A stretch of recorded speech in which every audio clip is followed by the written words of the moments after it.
m'appelle Ibrahim Akat Doumbouya. Je suis le coordinateur national du collectif des frustrés du RPG. Le collectif des frustrés du RPG est venu d'une très longue réflexion. Et il s'est trouvé que le parti a été créé depuis 1992, le RPG, devenu par la suite Arc-en-Ciel.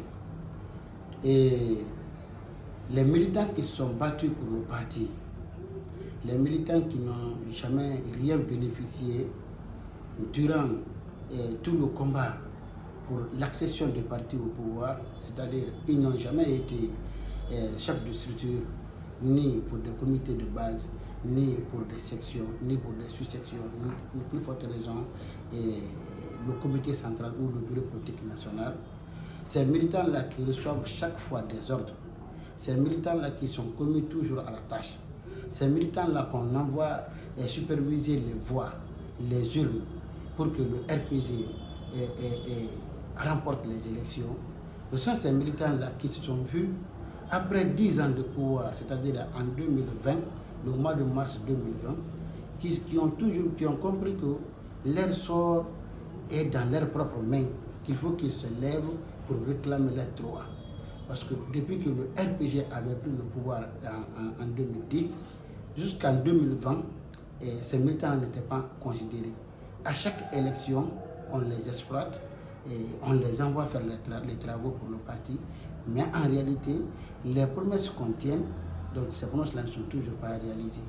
C'est cette frustration-là qui a fait que nous avons créé le collectif des frustrés du RPG pour nous faire voir au président Alpha Condé pour qu'il puisse un peu regarder notre situation afin que nos conditions de vie soient améliorées.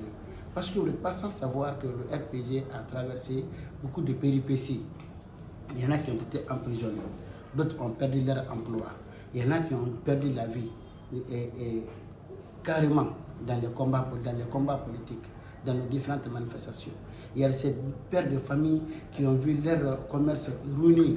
Donc il y a certaines personnes dont leur personnalité a été réduite en néant du moins, c'est ce que je veux dire.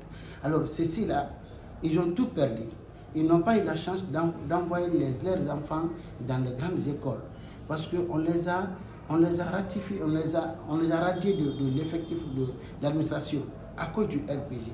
Alors si le RPG là aussi vient au pouvoir pendant 2 ans, pendant 5 ans, pendant 7 ans, le RPG n'arrive pas à regarder un peu la situation de ces personnes qui ont été victimes de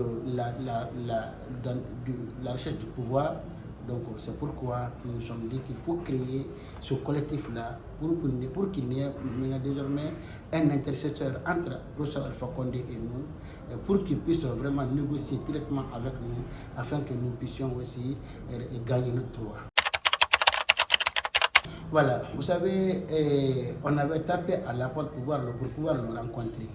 Mais les barons du parti d'alors n'ont pas accepté que nous puissions faire un face-à-face avec le président de la République, Alpha Condé, d'alors. Alors, qu'est-ce que nous avons procédé? On a organisé une conférence de presse. Donc, dans cette conférence de presse-là, on avait fait un mémo.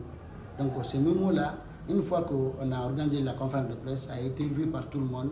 Le président Alpha Condé avait délégué en ce moment son Excellence Malick Sankon de nous rencontrer.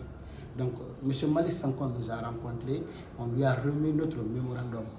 Certainement, il aurait remis ce mémorandum à M. le Président de la République, mais jusqu'à présent, jusqu'au 5 septembre, les revendications sont restées lettres mortes. Donc, on n'a pas été considéré. Malgré que c'est le CNRD qui a mis fin au pouvoir de notre parti, nous nous rejoignons au CNRD aujourd'hui pour l'accompagner dans ses différents projets de développement. Et c'est une très bonne question. On le fait parce que nous considérons le CNRD comme une suite logique du RPG, mais dans d'autres facettes. Vous n'êtes pas sans savoir que, moi je peux vous rassurer de cela aujourd'hui, tous les membres du CNRD aujourd'hui qui sont visibles, qu'on voit, il n'y a pas un seul élément parmi eux dont ses parents, dont le parent de ces membres-là n'ont pas milité dans le RPG. Et celui qui est aujourd'hui président du CNRD, le président de la République, alors ce dernier, je veux parler du général Mamadi Doumbouya, son papa a fait beaucoup de sacrifices pour le RPG. Et sa maman aussi était chef des structures des femmes du RPG.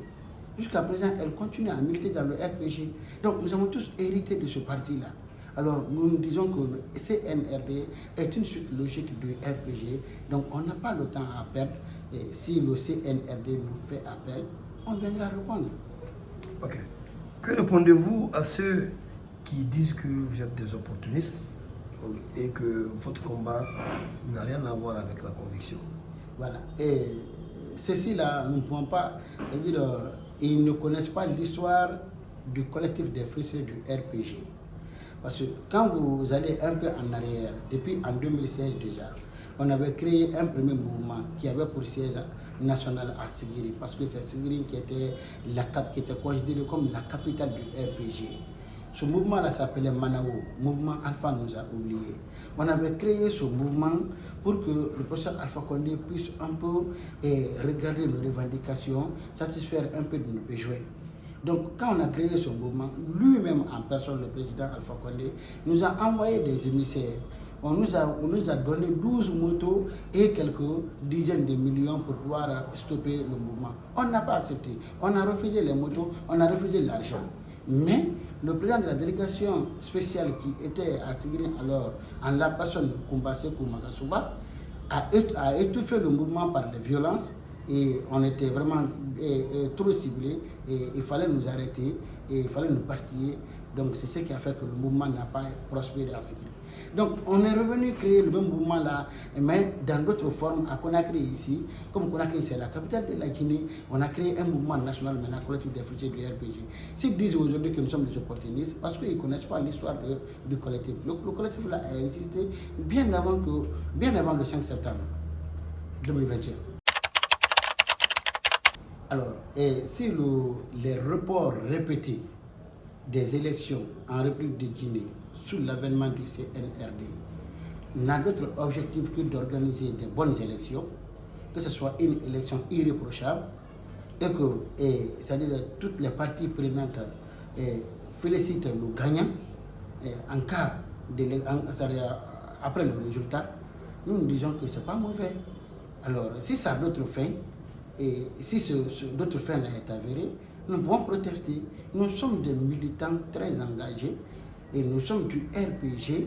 Nous nous battons pour le bien-être de la Guinée. Donc nous ne pouvons pas fermer les yeux face à certaines velléités. Mais lorsque les reports sont faits uniquement dans l'intérêt général de la République de Guinée pour qu'il y ait une élection transparente, vraiment même s'il faut aller jusqu'en 2028, nous on ne dit pas non. Vous savez, le coup d'État est lieu il y a de cela 3 ans. On était là, on observait. On a regardé comment les choses évoluent.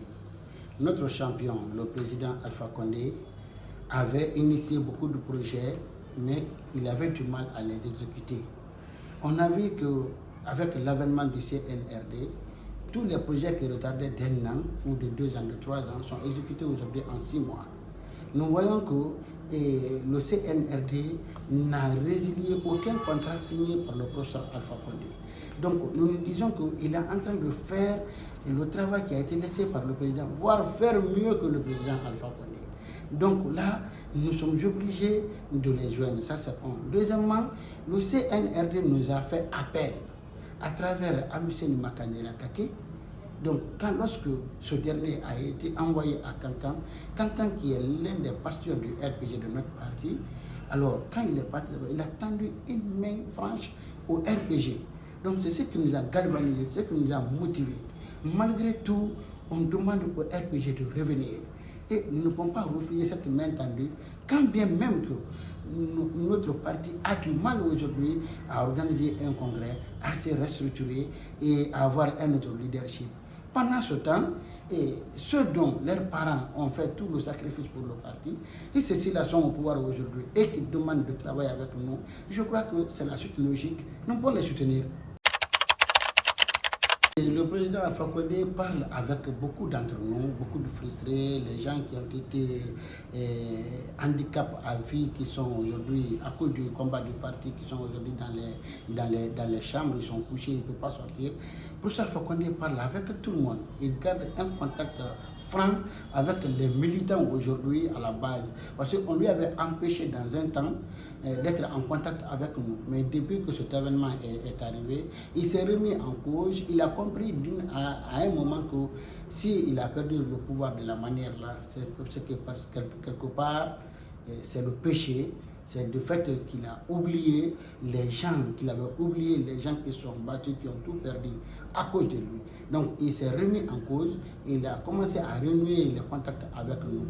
Mais nous disons que le sentiment et l'amabilité qu'on a pour lui existera toujours, mais avec son âge là, on ne peut plus se battre pour qu'il revienne au pouvoir. Nous d'ailleurs, nous nous joignons aux autres personnes pour demander à notre champion de se calmer, de mourir de sa belle mort et de laisser ce pays-là évoluer dans les mains des fils de ceux-là qui sont battus avec lui. Et je crois que ce sont eux-là qui sont au pouvoir aujourd'hui. Et il sera très très difficile dans les conditions actuelles que le RPG fasse du congrès. Ça, je vous le dis en toute assurance. Et pourquoi? Et depuis fort longtemps, on a réclamé, même dans notre mémorandum qu'on a adressé au professeur Alpha Condé en 2020, on avait demandé qu'on fasse un nouveau congrès de la base jusqu'au sommet. Le professeur Alpha Condé lui-même était conscient que organiser un congrès aujourd'hui au sein du RPG serait d'entraîner une autre grande frustration, dans la mesure où, dans les élections communales qui s'est passées en 2018, il avait du mal même à trouver une tête de liste. Il n'y avait pas de tête de liste. Le RPG n'avait que notre coq, c'est notre logo qui était notre tête de liste. On avait du mal à choisir les gens parce que ceux qui nous dirigent, ceux qui sont au sommet aujourd'hui, ne traduisent pas l'aspiration des militants. Ils ne font pas le travail pour nous, ils font le travail pour eux-mêmes. Pendant les 10 ans là, ils sont à la tête, les 11 ans, ils sont à la tête du parti. Ils n'ont rien apporté aux militants à la base. Tout ce qui venait était partagé entre eux et leur petite famille. Donc c'est ce qui fait qu'aujourd'hui nous ne voulons pas que les mêmes anciens nous dirigent. Ils le savent. C'est pourquoi les anciens refusent d'organiser le congrès. Mais s'ils ne le font pas, le délai qui sera donné, dans le délai qui sera donné par le ministère de l'Ensemble du territoire, nous les militants à la base, nous allons faire un écrit adressé à ce ministère de nous laisser la latitude d'organiser notre congrès. Il y aura maintenant de nouvelles figures, mais vous verrez que ceux qui nous dirigent aujourd'hui dans les différents sièges ne seront pas les décideurs. Oui, c'est possible. Je vous ai dit à un moment que les membres du CNRD, les dirigeants du CNRD, comme ce sont des militaires, ils sont apolitiques, mais ils ont des parents directs, les frères, les soeurs, les papas, les mamans, qui étaient tous des militants du RPG ou qui sont tous des militants du RPG. Donc, s'il faut prendre le RPG, ce bijou-là aujourd'hui en héritage, alors, et je peux dire que Mamadou Doumbia est mieux placé aujourd'hui à prendre le RPG comme dans l'héritage. Nous allons l'accepter dans la mesure où on sait d'où il vient, c'est-à-dire dans sa famille, il n'y a aucun autre membre dans la famille de M. le Président de la République aujourd'hui qui appartenait à un autre parti. Donc si lui il dit, avant d'être militaire, il était dans le RPG. C'est la tenue qui a fait qu'il s'est éloigné du parti. Donc s'il revient, s'il a besoin aujourd'hui de se présenter sous l'étiquette d'un parti politique, je crois qu'il ne peut pas aller ailleurs. Donc il ne peut prendre que le parti de ses parents. Donc nous acceptons qu'il devienne le candidat de notre parti. Au fait, cette différence-là, elle est tellement claire. Et nous disons que la Guinée a tout, la Guinée ne manque de rien. C'est seulement l'impunité qui fait que ce pays n'avance pas. Nous voyons aujourd'hui le général Mamadou Doumbia en train de punir même les personnes les plus proches de lui. Alors, il ne se laisse pas influencer. À chaque fois que quelqu'un commet une erreur, il est directement poursuivi, auditionné. Et si on trouve quelques éléments contre lui, il est traduit à la CNIF. Donc nous apprécions ça beaucoup. Dans le temps de notre vieux professeur Alpha Condé, quand quelqu'un fautait quelque part, on l'enlevait, quand la population l'oublie, donc on le remettait dans une autre place, dans une autre fonction. Donc avec le général Mamadou Doumbouya, quand vous le quittez seulement, vous allez à la CRIEF et c'est les 5 étoiles, la maison 5 étoiles de Corenty. Donc nous apprécions ça. Si ça continue comme ça, ce pays-là va changer.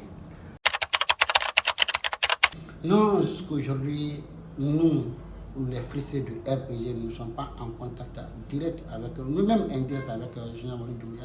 Sauf tout récemment, quand Alousseni Makandela Kake a lancé l'appel, a lancé la main tendue au RPG, on a commencé à les fréquenter. Donc je crois que le général Mamadou Doumbouya va nous écouter, il va nous entendre. Peut-être un jour, il va appeler les frustrés. Parce que qui veut aujourd'hui le RPG doit courtiser les frustrés du RPG. Si le RPG est aujourd'hui à 7 millions de militants en République de Guinée, vous trouverez que 6 500 000 sont tous frustrés. Parce qu'on n'a pas trouvé notre part, on n'a pas trouvé notre gain de cause, on n'a pas aussi vraiment été satisfait de la gestion. Pendant toutes les 11 années de pouvoir du professeur Alpha Condé. Donc nous sommes tous frustrés. Donc faire appel aujourd'hui aux frustrés, c'est de prendre le contenu de l'enveloppe et laisser l'enveloppe avec les dirigeants eux-mêmes. Nous demandons aux membres du RPG Arc-en-Ciel de comprendre, de ne pas hésiter, de cesser de douter du général Mamadou Doumbouya. Cet homme mérite notre estime. Il n'est pas en mal, il n'est pas en porte-à-faux avec le RPG. Lui-même, il est RPG. Moi, je le dis, il est RPG, mais il est en porte-à-faux avec ceux-là qui nous ont fait souffrir, avec ceux-là qui ont dit ouvertement que Kankan n'aura pas le courant parce que le Chinois est mort. Avec ceux-là qui nous ont dit directement que Kankan ne doit pas réclamer le courant parce qu'à leur temps, ils ont fait la révision avec des bougies.